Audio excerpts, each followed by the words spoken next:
ની બેઠક મળી છે। અલગ અલગ જિલ્લાના પ્રમુખ મંત્રીઓ અને મહામંત્રીઓ આ બેઠકમાં હાજર રહ્યા। 9મી ઓગસ્ટથી રાજ્યભરમાં હર ઘર તિરંગા અભિયાનનો પ્રારંભ થશે। દરેક ઘર સુધી તિરંગો પહોંચે તે માટે રાજ્યવ્યાપી તૈયારીઓ કરવામાં આવી રહી છે।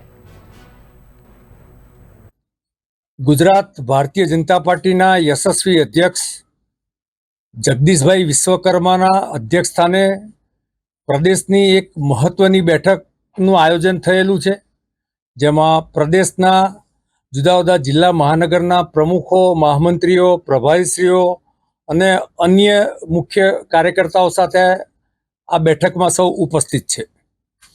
ખાસ કરીને 2022થી દેશના યશસ્વી પ્રધાન અને વિશ્વના લોકપ્રિય નેતા આદરણીય નરેન્દ્રભાઈ મોદીજીના નેતૃત્વમાં આખા દેશમાં હર ઘર તિરંગા અભિયાન ચાલી રહ્યું છે।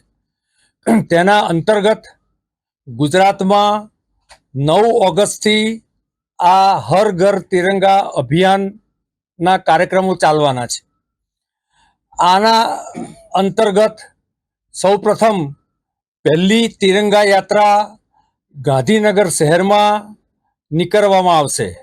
ત્યારબાદ ગુજરાતના અનેક મહાનગરો અને જિલ્લાઓમાં પણ ત્યાંની સ્થાનિક રીતે તિરંગા યાત્રાઓનું આયોજન થયું છે।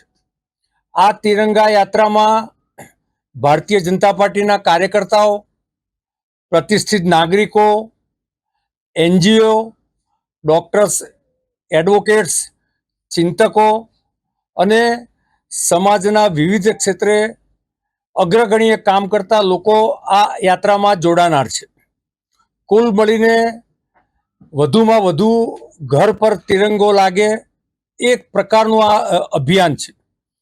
ત્યારબાદ 14 ઓગસ્ટના દિવસે વિભાજન વિભીષિકા દિવસના જુદા જુદા કાર્યક્રમો આખા ગુજરાતમાં જુદા જુદા જિલ્લા મહાનગરમાં કરવામાં આવશે। બીજો કાર્યક્રમ જિલ્લા મહાનગરોના અભ્યાસક્રમનું આયોજન થવાનું છે। તેના અનુલક્ષીને આવતીકાલે પ્રદેશના